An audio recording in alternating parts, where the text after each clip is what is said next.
I'm Trek with 2Ks.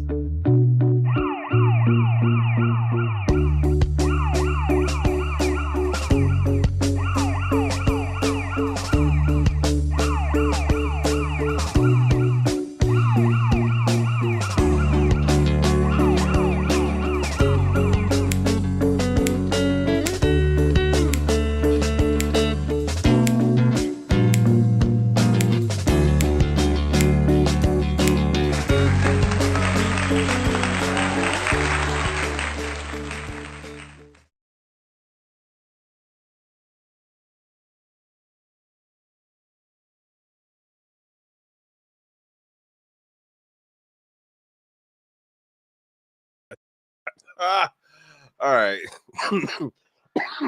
Excuse me. This cough will not leave me alone right now. Um, so yeah, my name is Trek with 2Ks. This is Trek with 2Ks live.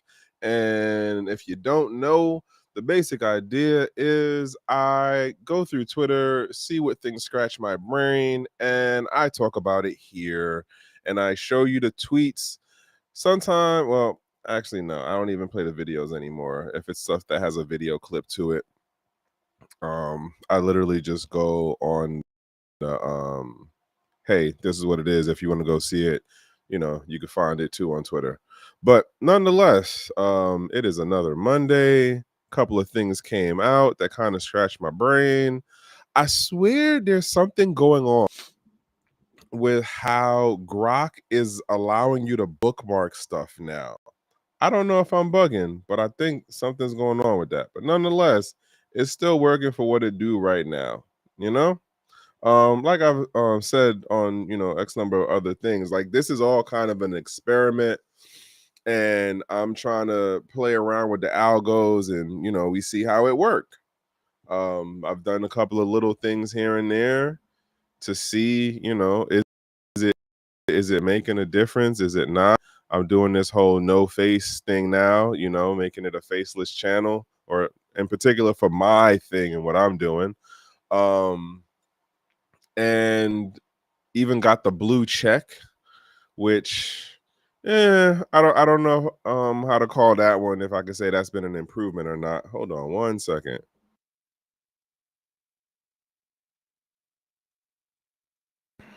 Jesus, this cough will just not leave me alone. Um, and yeah, and then you see, I've been playing around with the thumbnails a little bit, been playing around with GIFs and the intros and the outro stuff. And I gotta make a new intro and outro kind of thing and like distinguish those and all of that funness. But one man show. It is what it is right now. I got some things that kind of scratched my brain as I saw them. Granted, I didn't see everything on Twitter, but for when I was looking at it, it's like, oh wow, let's talk about it, And granted, I actually like post and comment on more things than I actually bookmark. So if you've ever like followed the account and stuff, you'll see I'll bookmark, well, I will post more than I actually bookmark, or I will like write on certain things. Some things I'll like, do my little comment on. And then some things I will comment on and I will reshare. And sometimes it just be real shenanigans. Like I seen a post earlier today from the movie Aliens. Someone made like the alien symbiote thing that like pops out your chest. And there's this one lady's account where she goes through like things that she finds online that are like, you can buy this. And I swear to goodness, the way it originally looked, it looked like a strap. And I was just like, yo, the internet ain't shit. Like, who thought of this? And then I watched the actual clip and she showed the video and they have an image of like a person wearing it on their chest, popping out of their shirt. I said, oh man, I'm just not saved. I'm just not saved. The internet is a hilarious, dangerous, and sometimes, if not X amount of the times, an unforgiving place. But nonetheless, y'all. So we got a couple of things. if you're looking at this, what is it? The thumbnail, well, the caption, the title for this, there's a couple of different things going on that kind of caught my brain. So as we see, we had the crazy dip that happened in traditional finance markets last week, and then we also had the crypto side of what happened last week. And X amount of folks are contributing it to a post that Trump did on his platform, while other folks are like, well, nah, it's not really that. But like, it makes the most sense for the people who is like, oh, well, it was based on Trump's tweet because, it also affected the regular market. And this is like, I don't know if I agree on that, because we've seen it happen before where there have been dips that have happened in crypto, and some news story thing will happen, and then people be like, oh, it was that thing right there, blah blah blah blah blah. And it's just like, but is that really it? Like, and then later on it comes out, it's like, oh no, this was going on. In this particular case, though, what we do know is somebody or some persons definitely were were moving on insider trading news because of the shorts that were being put in before the Trump announcement happened. And then once those went through, they was making a windfall. I heard like one number was like 90 million. They somebody walked away with, or an account was able to walk away with. It is what it is, I guess, to say, but at the same time, it's just like this is what we got to. This is what the space is maturing to, that you now have this level of influence within, or what like from the the political sector, and as well as just like the like trade fight that now is playing over into this part of it. I don't know, but nonetheless, that's like one of the titles. So like Robinhood and Coinbase, and I actually took this from Tej.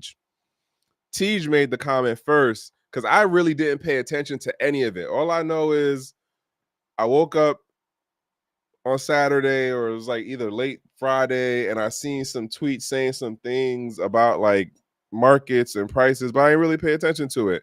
And then happened to see a post from Tej, and he was like, yeah, Robinhood and Coinbase stopped block buys during the dip.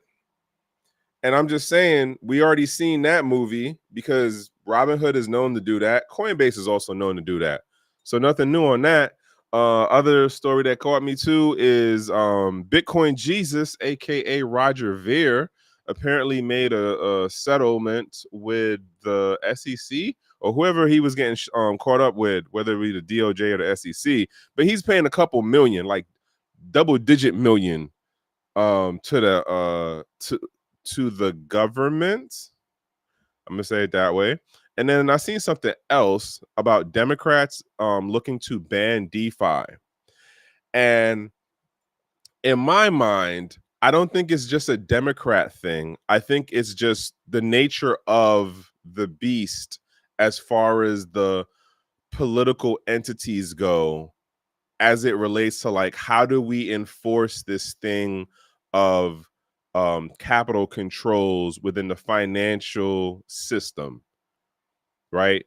At the end of the day, we know that DeFi, like true DeFi in terms of, excuse me, protocols that allow people to do their own type of financialization as far as being able to trade and interact with other interested parties, we know the technology works.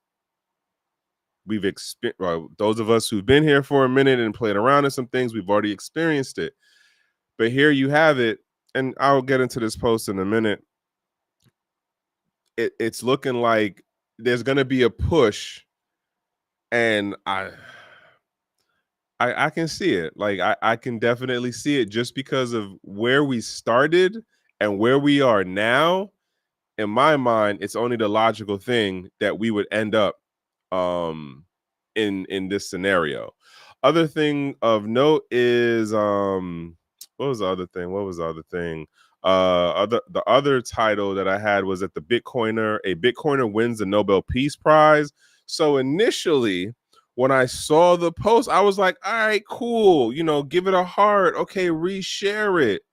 Cool. Lo and behold, I think like a couple of days later, I end up wait, no, that wasn't it. Yeah, a couple of days later, I end up seeing something else about the lady Corina Machado. I believe she's Venezuelan, and it's throwing some other, it's throwing some shade about like what she's been doing the last couple of decades in her home country, and just like her public stance on some things. And I said, "Oh, damn. I thought we had a good one." But yeah, but all right, sorry about that. All right, so let's jump into the screen share. There we go. Boop boop, come on. All right, bet. So all right. So I seen this post over here from Adam Beck, and he's like, "Damn, it's a huge first EU country. It's what? It's huge. First EU country to put BTC in sovereign wealth fund. 1%, but price will fix that." So apparently, Luxembourg claims bragging rights as the first Eurozone nation to invest in BTC. And I was talking to somebody about this the other day, and who did I forget who I was talking to about this, and it was just like in my mind, it's like, and nowhere in the white paper was it like, hey, governments need to have this in their reserves, and governments need to do blah. No, it was literally, hey, like, we're I'm making this technology available to the public so that the everyday average Joe can have more sovereignty over their financial capital via this medium of money. And obviously, we have come a very, very long way since then, where we have the trading side of things, we have the mining side of things, we have the speculative side of things, we have the government regulatory side of things, we have the nation state side of things. We now have TradeFi doing what it's doing to like get its involvement within the space. And we get now to this point of, okay, governments and countries that have nothing to do with crypto are like, all right, we're going to put that onto our books. There's that company, is that Japan, the real estate company, that's what they're doing. Like, they bought a fair amount, and now they just having it sit there on the books. And it's just like, I get that it's a part of the growing pains, and I get that it also works towards this thing that we've been, fighting for, of mass adoption. But at the same time, it still kind of gets me on the end of, what do you think is going to happen when governments get involved? They're going to do it and work it to their advantage, and where it's like, it's not going to be about the individual financial sovereignty or economic sovereignty anymore. It's going to be about what it seems as though X amount of this space is working towards: being able to track your financial activity. Like, I don't know, man. I'm just, I really be lost on it nowadays. As y'all can tell if you've been listening for a bit on this, I just, yeah. So like, it's like one of those like, okay, like, I guess we can clap to it because it means a bigger thing towards the overall of adoption. But it's one of those like, how is this going to actually play out though? What is this going to look like down the road, right? Next joint, and oh, this was the one. Okay, so I'm gonna go through reading some of this actually. So all right, the Democrats just wrote the playbook on to ban DeFi in America. They want to call every DeFi front end a broker and force anyone who builds or runs a website that connects to smart contracts to collect KYC data and fill reports like a bank. Like, again, we know the technology works and it doesn't need any of the other extra stuff. I literally had this conversation with like a sophomore at Howard University at the 8th Black Blockchain Summit. I was telling him like the thing that really kind of kills it when you look at, if you were here in the earlier, phase of things, as I be saying, I'm in this unk status now with the stuff. And it's just like, we know the technology works. The stuff that is being added in now has nothing to do with the tech stack of it. It is literally about control.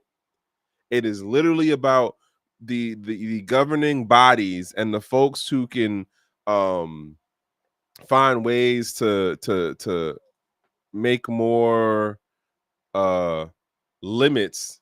Like, that's just them adding the stuff in. You don't need KYC in order to make the transaction happen. The system works to where it has, and I'm not going to say trustless because I understand a lot more on the technology part of it now. Like, there's a level of trust involved within this network. You don't write the code, so you have to trust that the people who wrote the code are doing what they're doing what they're supposed to do to make it work without any extra bias shit to it. Right? You didn't do the website, so you need to hope that the person who put the website together isn't doing other things to collect information on you. They're just allowing you to do the basic function of what needs to be done for the DeFi applications to work without any extra stuff. So such as, hey, what's your name, where you live, what is your age, what's your gender? None of that stuff is needed. None of that is needed. But here's where we are. So as I continue, they know it's impossible for open source code to comply, and that's the point.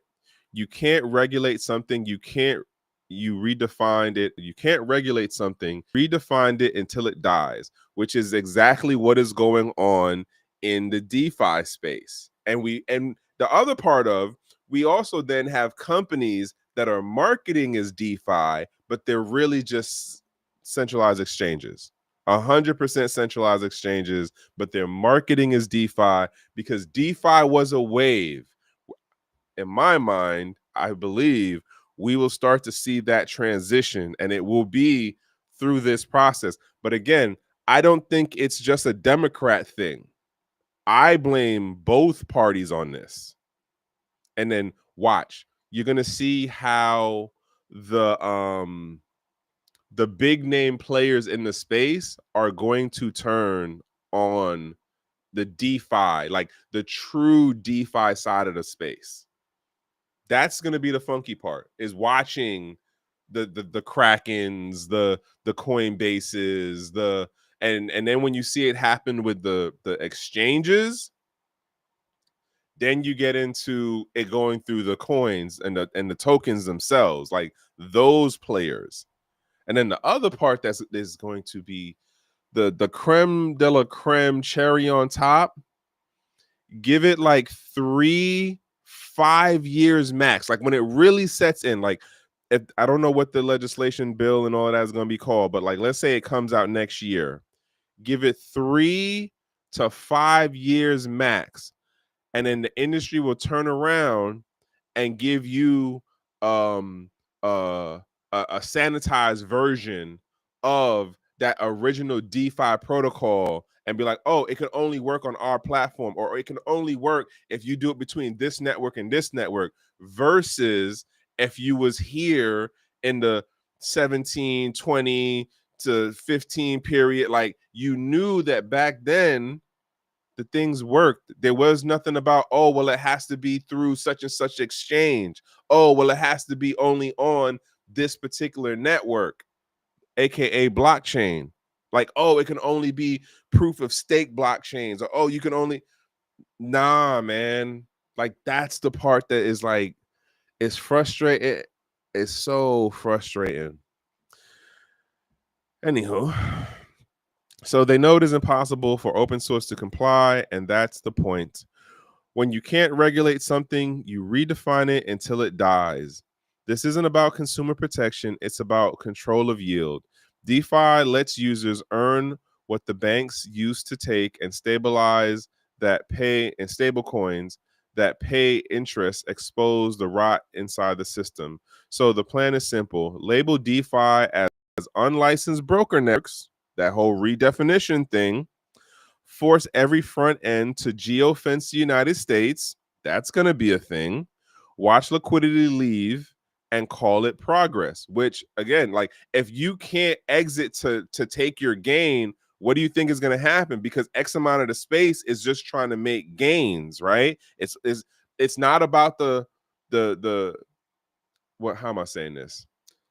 The majority or the majority mindset in today's era of crypto isn't about economic sovereignty or freedom. So there are folks who are only using these actual DeFi platforms because it works towards the goal of getting the gain. But once those routes are like cordoned off or like go into non-existence, guess what? They come back to the other way of the more within the walled garden platforms, and they follow the traditional, TradeFi stuff because all right, well, excuse me, they don't want to do the work that is required to like do some of the DeFi stuff that would still be existing out there. And at the same time, it's like, well, nah, I can't.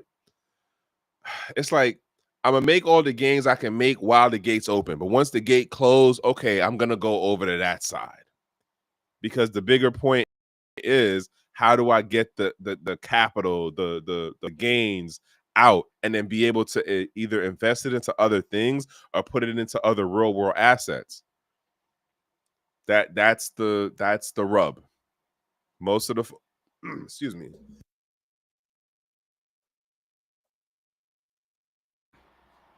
Most of these folks don't care about the actual economic sovereignty. They just want the bag. So yeah, like arguably, we definitely have more grifters in the space now. You know, so I was saying, force every front end to geofence the United States. Watch liquidity leave and call it progress. Treasury calls it illicit finance, but this just it's but this just the dollar fighting for its monopoly. Every protocol that says permissionless becomes an enemy of the state. The future of finance is being outlawed by people who don't understand the code that runs it. They can't stop the math, so they'll try to stop you from touching it, which literally is how it always seems to go. Like if you look at anything for how it initially develops on a technology side, and not just like digital technology, but like technology in general, there's the open and free like usage part of it in the beginning, and then eventually you start having the patents, the laws that like limit and then streamline and then generalize the access that you have to that thing, like the source thing. So yeah, we have a small window left. While Trump is in power, the industry still breathes. If Democrats take control, next cycle crypto will suffer. Here's where I don't agree with this person. I don't think Trump is a friend of the space. I don't. Um, for somebody who's selling it that way, I don't think you're really paying attention to what Trump's doing or the effect that he's having on the space. Now, granted, we can, oh yeah, well, he did the Genius Act, and then he also is like doing his own like crypto project, and that doesn't mean he's a friend of the space. That just means he's being a grifter like X amount of the other folks who are just trying to get the bag. And he's getting the bag because of the position he's in.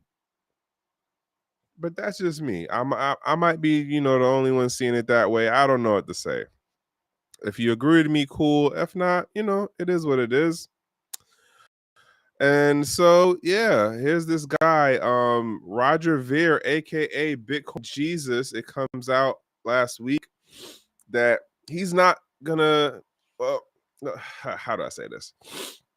So basically, they labeled what he did as tax fraud, even though arguably, he might have been paying in other things. But it's like, oh well, you didn't pay this amount. That's more of the crux of it. You didn't pay this amount, sir. We want the bag. We want part of the bag, I guess to say, right? And so that's just where it is. And I mean, can you be mad about it? Yes, no. Arguably, that's just what governments do. That's just them being them. They always want to be in your pockets. I mean, consider I don't even know how much money the man has or made. And from what I've heard, he's not like a stupid guy neither. Now, granted, it could be argued about his personality, but it isn't like he quote doesn't have it, which isn't a justifiable reason to be like, yeah, he should pay that nearly 50 million. Because obviously it probably could have been higher, but they're like, all right, well, we'll take this amount. That's okay. And you don't have to go into jail, which I'm just throwing this out there. If you look at X number of the most notable personalities in this space,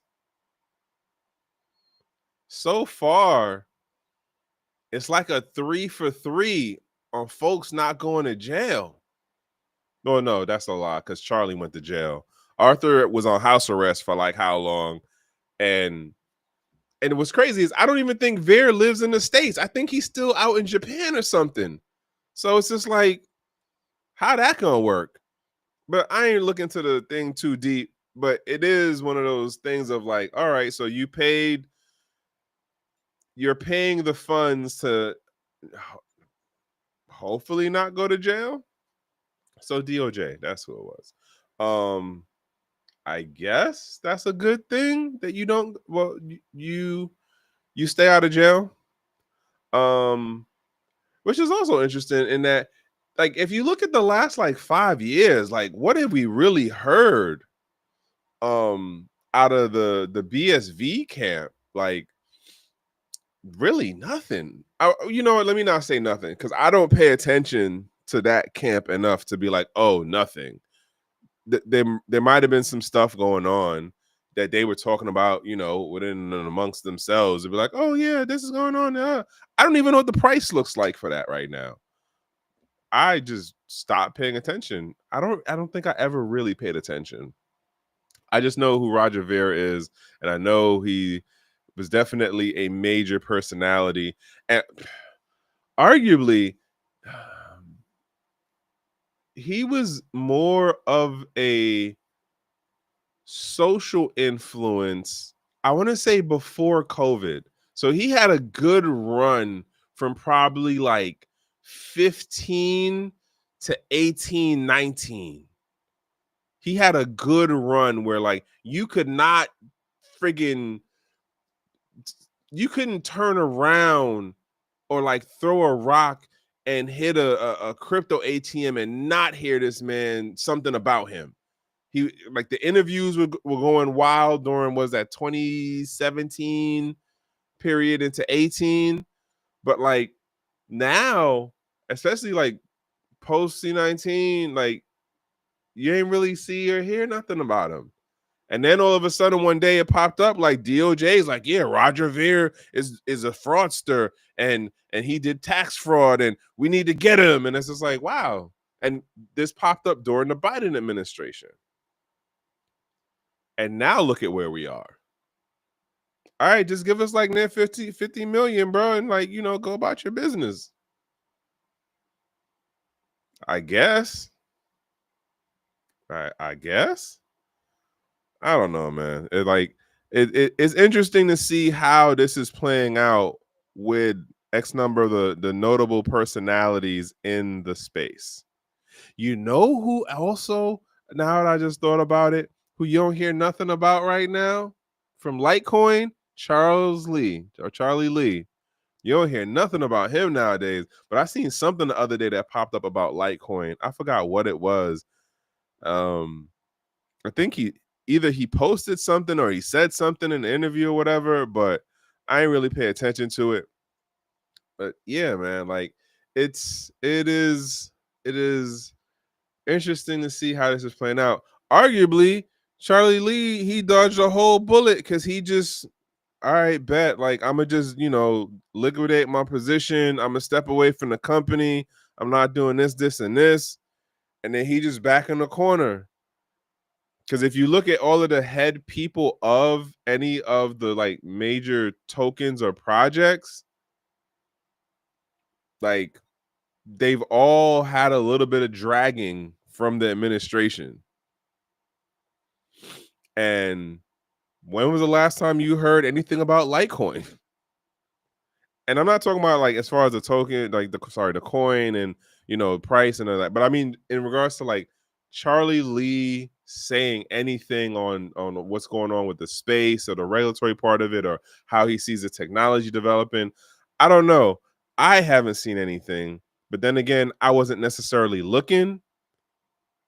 But there's definitely some people that I know and follow who are definite like Litecoin folks, and I don't know. I just haven't heard anything. Yeah, that's just observation. I could be wrong. The man might be doing some great, wonderful things in the background. All right, so let's get into this one. So, all right, I don't know who Jeff Park is, and he says for the first time in history, the Nobel Peace Prize was awarded to a Bitcoiner. Congratulations to Maria Corona Machado. Oh, I did her name wrong. I wrote Karina Machado. All right, whatever. Also, and also to HRF, who continues to explain to the world what is so obvious to so many. Point is human rights. Now, it is again when I initially seen this, I was like, "Ah, man, that's cool, that's great, that's dope." I gave it the little heart, like, okay. Like back when I did it, it was still like 1,000 or something, though, right? Hold on. But here it is, nearly 3K later. So this post, because again, I initially tagged it, bookmarked it. What was that, like Saturday or Friday? It might have been Thursday. What day was this? The 10th? Day was the 10th. I don't even know. Okay, so that was Friday. So initially, it was like, all right, cool. I'll talk about this. This is a good thing. And then I think it was like Saturday, or it might have been yesterday, that I seen something that was like, oh, she's um a Zionist supporter or something. Ooh, hold on. Pardon me. And I was just like, what? What's going on with this? And I didn't really look at it. And then today when I was going through the stuff again, I was seeing if there's anything else that kind of, caught the brain, caught the eye, scratched the brain. And I said, let me look into the comments on this post. I'm not even gonna go into it like that, but if you are curious, you know how the internet is. People will bring receipts, especially in how this crypto space be, when you be talking one way and then you move another way. Like somebody somewhere collected the receipts. You better believe. So it basically boils down to she's Venezuelan, but like she was asking for Israel to help overturn the leadership as far as Maduro. And I think this might have been either when what you call it was in before Maduro, but she was also asking for the US government to be getting involved. And it was just like, it made me think of something. I think it was yesterday. My man CJ the smart guy, he's a CPA, full disclosure, he's my CPA. He took a picture of a gut truck, aka a lunch truck, and it was called Crypto Burgers. So he sees it and he's like, "Oh, all right, cool, man. Like, let me support. Let me grab a burger." So he's like, "Hey, man, like, like, do you accept Bitcoin for the burger?" And he's like, "Nah." He's like, "Well, no, okay. Do you accept any crypto for the burger?" He's like, "No." He's like, "Oh, well, all right. Well, do you like have any, like, do you yourself actually have crypto?" He's like, "Nah, man, I'm just riding the wave." My response back to that post was, grifters come in all shapes, sizes, and businesses. And that's what this post reminded me of when I looked at it today and I actually looked in the comments of it. When people were breaking down, like, "Yo, here's what she said back in 1993. Here's a picture of her with Bush 1, or I think it was Bush 2. Here's her talking to blah blah blah blah blah." And I was like, "Well, damn it." I mean, at the end of the day, we have said, or at least I've said for the longest, "Yo, I can't tell you how to do your crypto thing." And just because somebody say they in crypto, or they pro crypto, it don't mean you're gonna agree with everything that they say in other aspects. Case in point, this whole thing of like, we should have other countries come in to overthrow my um legal sitting president in my country. Like, I don't know. That just kind of like had me like, wow, like, just because someone says they're pro Bitcoin, it doesn't mean that you're gonna agree with everything that they say. And then the other part, I'm gonna jump back on Cynthia Loomis' ass. Like, I've been saying this for how long, right? I am not a believer in how Cynthia Loomis, the senator from Wyoming, promotes Bitcoin, because she puts this nationalist spin into it that I'm not a fan of. It's not about nation states, it's not about countries, it's not about states, it's not about, us over them. Hey, the technology works for everyone, right? And it ties into this thing of like, you can't tell people how to do Bitcoin, even though, right, the white paper says what the white paper says. There's nothing that how am I saying this? There's nothing that like forces people to hold the original ideas or values that are proposed in the Bitcoin white paper. And so anyone can come in at any point and be like, "Well, yeah, I'm just gonna go buy some Bitcoin through an ATM, through a Bitcoin machine ATM, or I'm gonna, only do Coinbase, or I'm gonna do it through like Sovereign or whatever other like non, CXE kind of way to do it, like a true DeFi way to do it." Like, you have all of these type of people in the mix and in the Bitcoin community, which goes to my point about how the folks who are in this space now are a different mindset. Like, the majority of the folks who are in this space now are of a different mindset. This lady highlights the example of, you can be pro-Zionist, you can be, hey, anti-Maduro, and then still be like, yeah, but I believe in the power of Bitcoin. Yeah, like that part. That like the the reality of how these two things can exist is I don't want to say humbling. Humbling isn't the appropriate word or phrasing of what the recognition of these type of people like bring to like my acknowledgement of or how I look at this space. But I do note Bitcoiners come in all shapes and sizes and colors and businesses, political affiliations, ideals and concepts. They come in all of it. And so, yes, technically, a Bitcoiner got the Nobel Peace Prize. But I also think it's ironic that for the things that she was asking that happened in Venezuela, it's like, wait, this lady was looking for war and death. How'd she get the Nobel Peace Prize? Like, what is she? And granted, I didn't look into what was the category that she won in. I didn't look into that. Matter of fact, let's do that right now. How about that? How about that?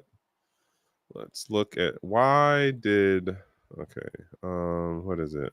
Maria Karina Machado wins. Let's see if it gives me the category that she won in, because I honestly don't know what she won it for.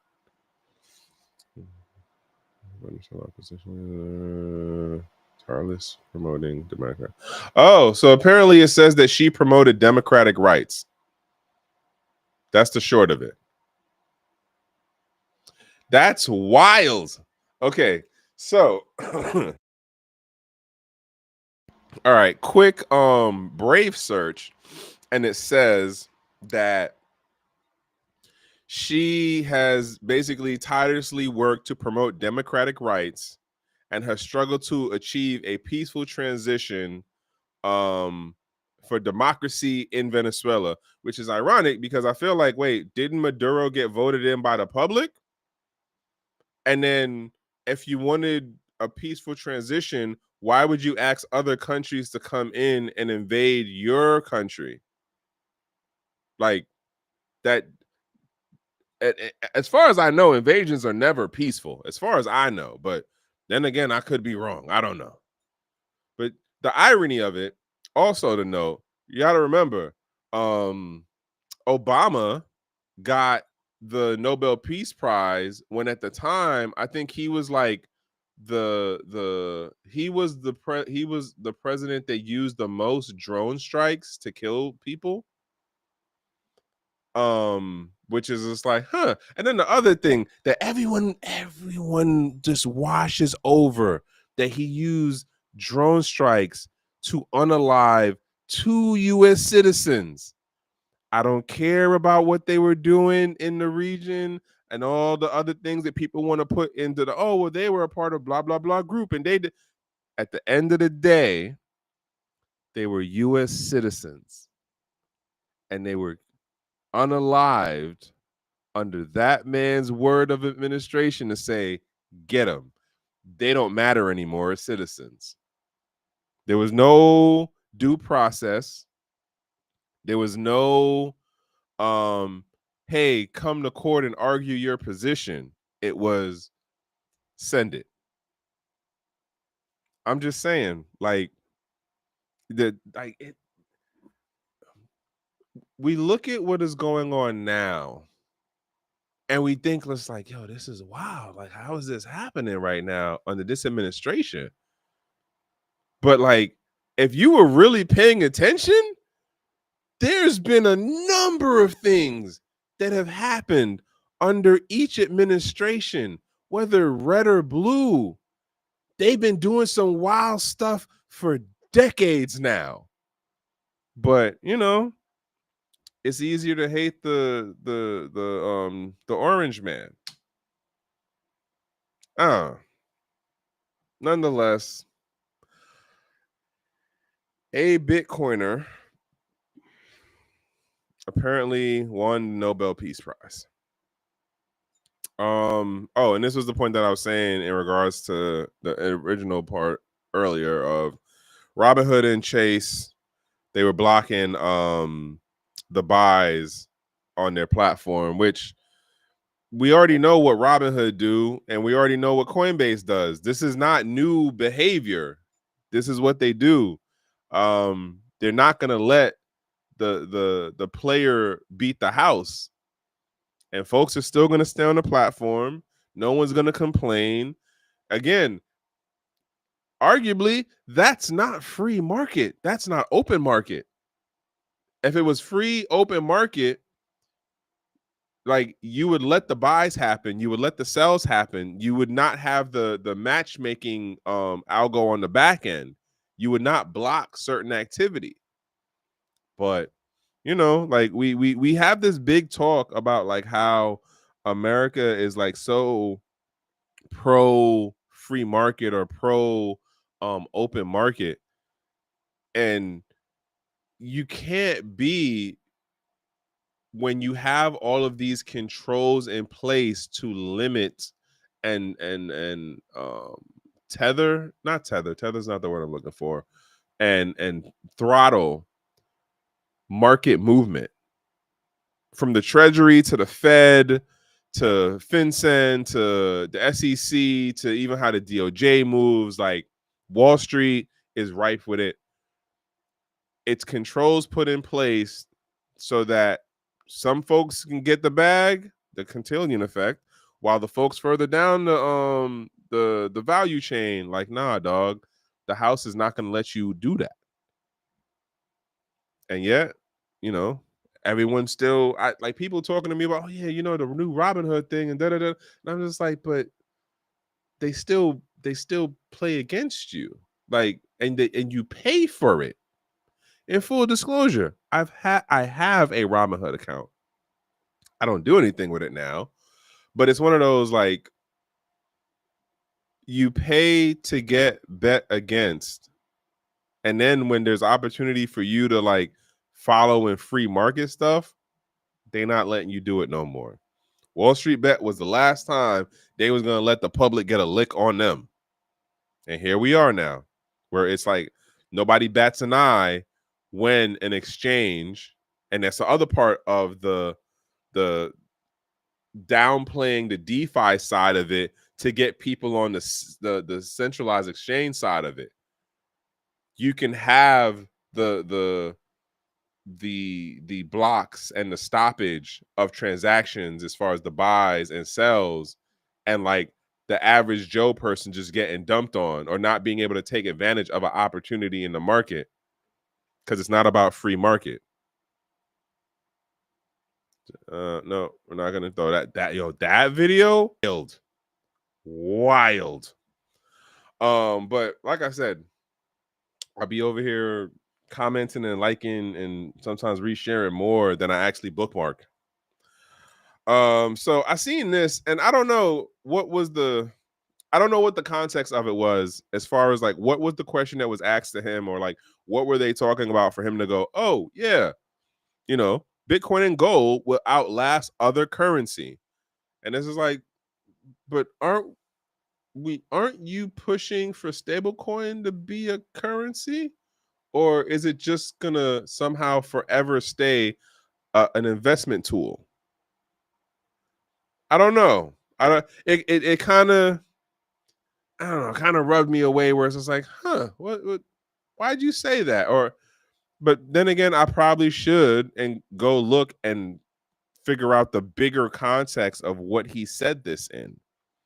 But it just, or it also could be because of how Watch Guru took that particular part of what Paulo said versus here's the whole sentence.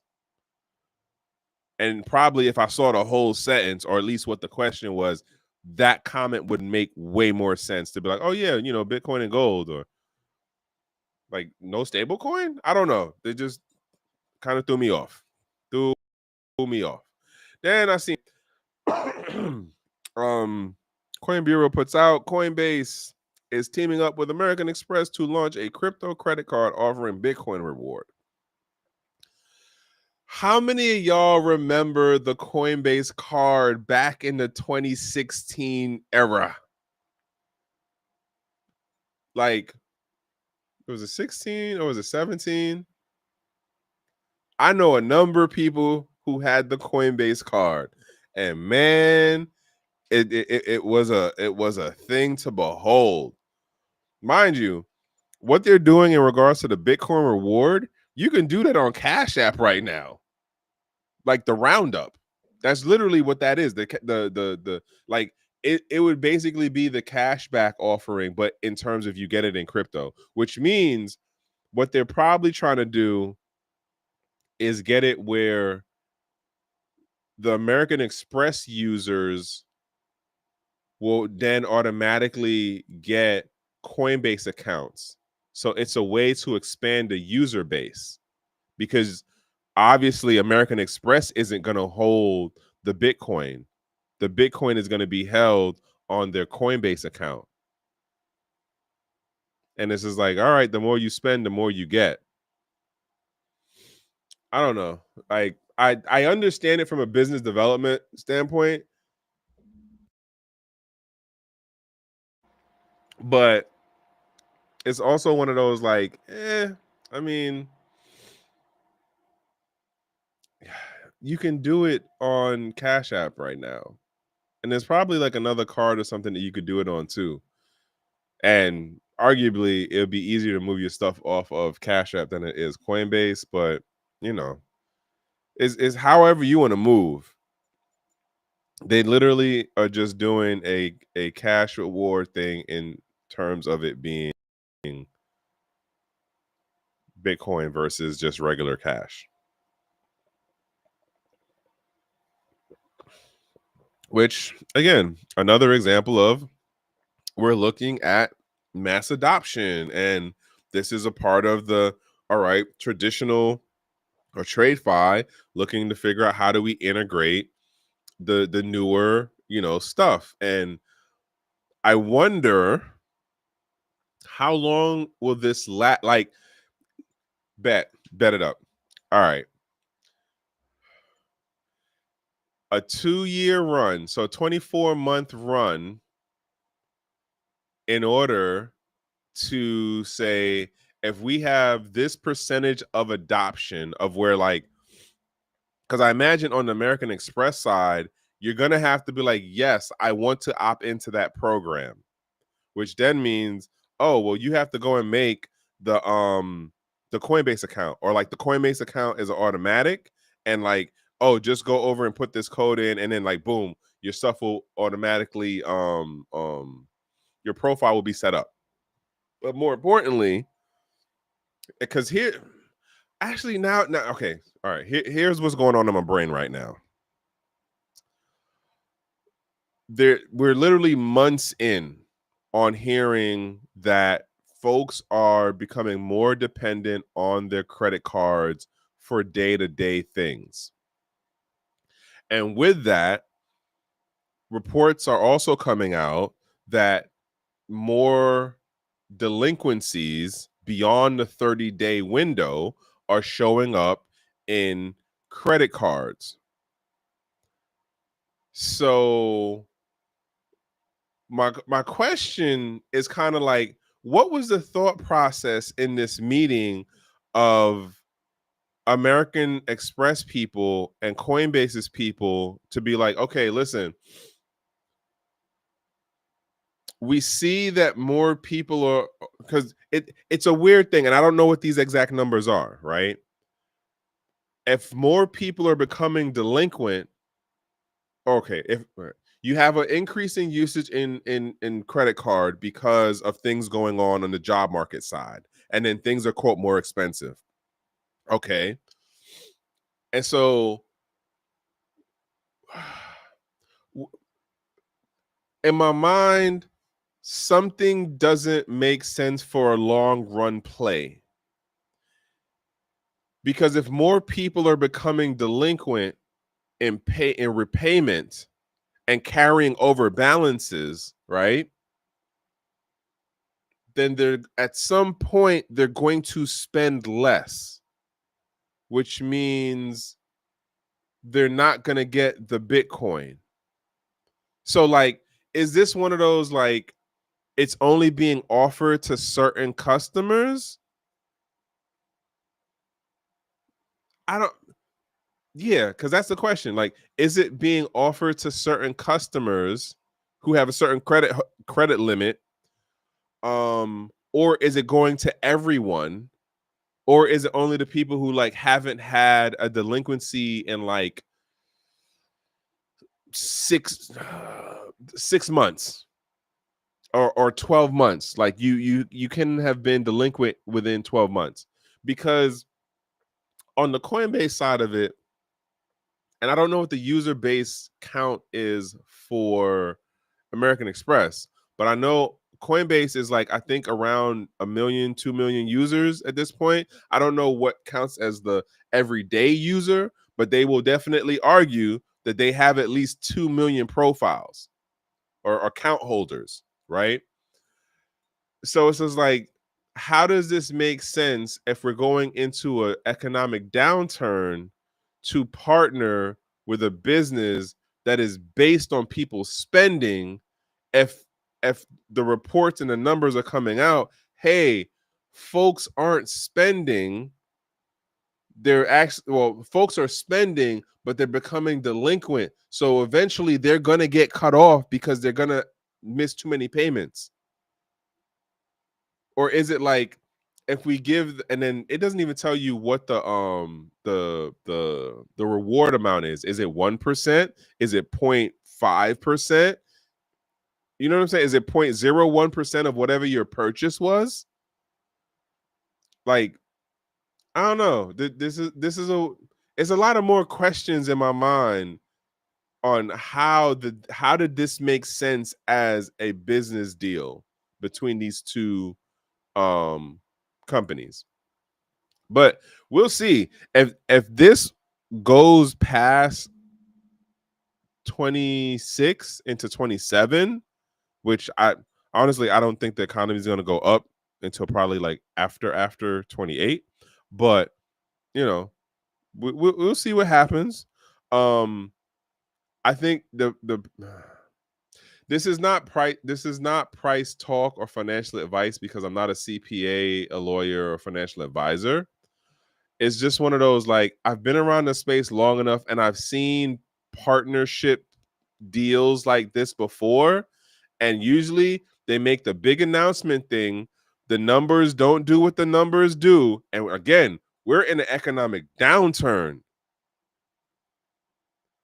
So somebody had to project that there was going to be um a acquisition, what is it, a customer acquisition or a user, a crossover thing.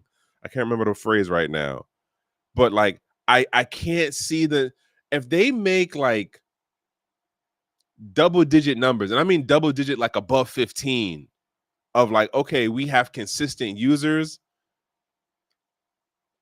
I guess it might make sense as like, okay, this program could work past 2 years, but it, I don't see it. Like, they could probably have like the initial spike of like 20% crossover, right? Of the like regular American Express users who did not have anything crypto and now they want to get their way into it. But it's just like, what happens after the 30 days, the 90 days? And again, they're also dealing with, but I don't know. I'm running down a rabbit hole that I don't need to run down, y'all. I'm running down a rabbit hole that I don't need to run down. Um, I don't know if I have high hopes for this deal because of how I think I understand American Express, or at least for how it's advertised and what I've seen Coinbase do over the years. And again, like, American Express users are generally considered like the higher end money wise folks. So yeah, I don't know. I don't know. But anywho, moving on to the next thing. Moving on to the next thing. Um so what was it that got me about this? ETF issuer Bitwise just said they were helping a country buy Bitcoin, and it will soon be announced who. Sovereign wealth funds are quietly getting prepared. So I'm not even gonna play this for you because like the way he explained it was kind of like weird. It was like, yeah, we're like doing something, but you know, we're positioning ourselves. And yeah, again, I still look at it and go, this wasn't supposed to be about sovereign wealth funds. This wasn't supposed to be about a Michael Saylor. This wasn't supposed to be about things like a Coinbase. This was supposed to be about the everyday average Joe, no matter where they were in the world. But then again, I could just be on my whole fucking, you know, idealistic high horse. And just again, as I've said, in this new age, it means shit. Like the majority of the folks in this new age and their mindset is not like the back in the day folks like me. But again, you can't tell people how to Bitcoin, right? All right. So then you have it that just in 1.7 trillion Citibank to launch crypto custody service in 2026. Imagine that.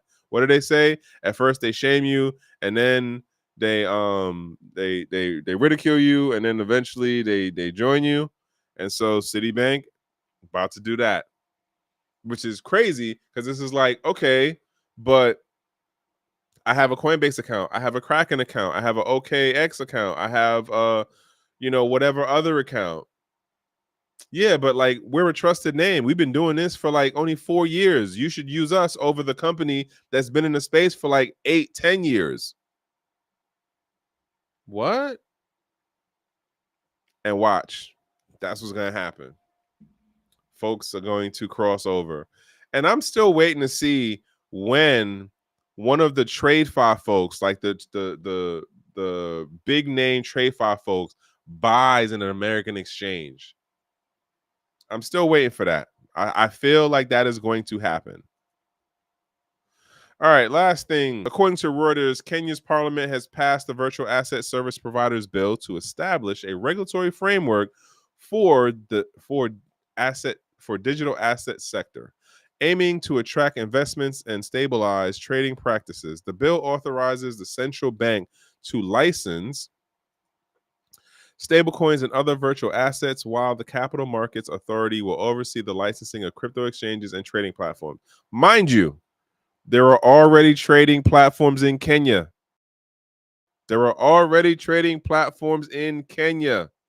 This is just, hey, we need to put up the walled garden fences, gates, because there's too much money, there's too much capital moving around in a way where we cannot adequately get our cut as the government. That's all this literally means. We are trying to be more like the Westerners in terms of capital control. That's the short of that one. Nothing really hard to think about or understand there. Now, granted, some folks are gonna be like, "Oh, well, but that means they'll have better financial instruments and better financial institutions, and it'll be more updated." And da da da da da. Listen, there are things that you can do on the financial side in African countries that you can't do here in the States. Like, I've said the story a number of times about how when I was in South Africa and I was with my guy out there, um, and he ended up losing his wallet. Well, he didn't lose it. Somebody robbed him like the first day he got there. And like we were still doing our thing as far as the crypto conference that was happening, and we're supposed to go to Lesotho, but whatever on that part. Nonetheless, like he was still able to get money from other folks where it's like, hey, I need blah blah blah. And it's not the same thing as like a wire transfer. It's not the same thing as that. It worked different out there. There are things that they can do in the African countries and their system that we can't do out here. We develop different. Nonetheless, arguably, this is a part of the maturity. They're making steps forward. It's going to be interesting to see how this adoption happens. and I'm gonna have to reach out to my guy CJ. And I know like somebody else is actually heading out there soon enough, and get the skinny on what does this look like on the ground. Is this actually going to be helpful to the people? Always my question. But nonetheless, that's all I got. I'm gonna cut it there, and oh snap. Okay, I just realized what I did. I just realized what I did.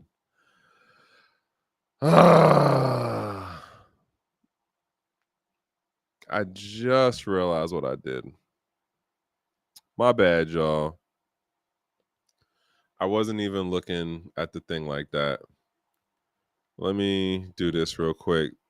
Recap. So this is a story about Maria Corona Machado, who is the Bitcoiner who got the Nobel Peace Prize. As I've read some of the stuff that you heard me go through, I'm definitely realizing like not all Bitcoiners are the same. Just it is what it is. Robinhood, shout outs to Tej. Robinhood and Coinbase doing what they do. They don't believe in open or free markets. House always wins. This next joint was Paulo Adrino. He said Bitcoin and gold will outlast cryptocurrencies. Again, I wonder what the whole sentence was, or like what the question was, because it's like, aren't you a stablecoin guy? Like, what? American Express and Coinbase.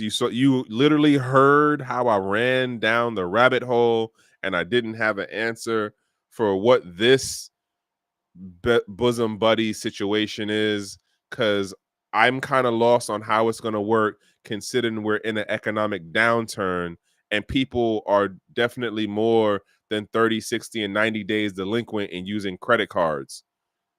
Not sure how this made sense. The other thing here about the whole sovereign wealth and the ETF, as far as like Bitwise and what they're doing, again, as I've been told, this is about the space maturing and getting mass adoption. Okay. Again, Citibank, they about to do the custody thing, which is still wild to me, because you already have how many crypto exchanges out here that do that. And I get why it probably doesn't go the other way because of the gate guarding from TradeFi, but it's easy to see how it's now, well, all right, well, we'll also offer the service of crypto custody.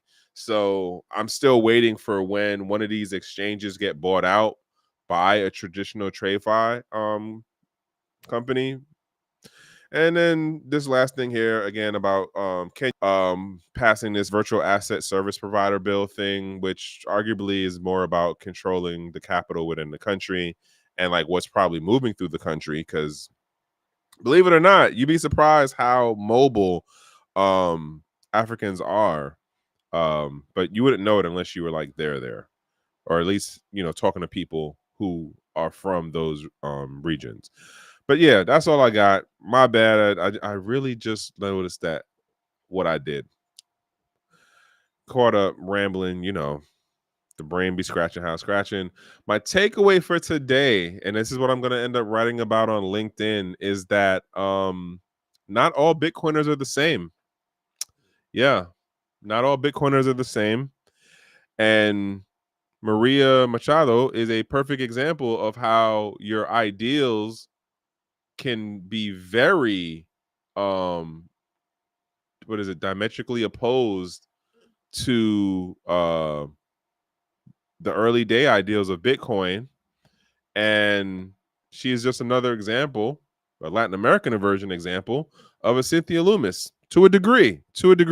Cynthia Loomis is not asking other countries to come in and do things in her home country, but apparently Machado is. And yeah, that's all I got for y'all today. If you are interested, though, check me out on LinkedIn. I write a couple of things here and there. At this point, I'm just on the like once a week thing. Twitter, it is what it is. If y'all see something interesting, tag me in it, and maybe I might share it. What else? That's all I got. But as I say, and as I've been, bringing it up for the last how many months now, years at this point, I think. The best that I can wish you from one human to the next is that you are in a safe place, in a safe space, and in good company. And with that, I say it is a Monday, and hopefully you had a good weekend and you recharged your batteries and you had some good memorable moments and laugh and food with good company, family and friends, or if you are the good company, then hey, enjoy that peace, right? And that's all I got for y'all until the next one. I am Trek with 2Ks. This is Trek with 2Ks Live, brought to you here on the Gentleman of Crypto Network. As they say, like, subscribe, and share, and do all that other stuff. And in case you didn't know, I do have my own channel called Trek with 2Ks. If you could go over and give a like, I'd appreciate. But other than that, y'all, one. Do, do, do, do, do.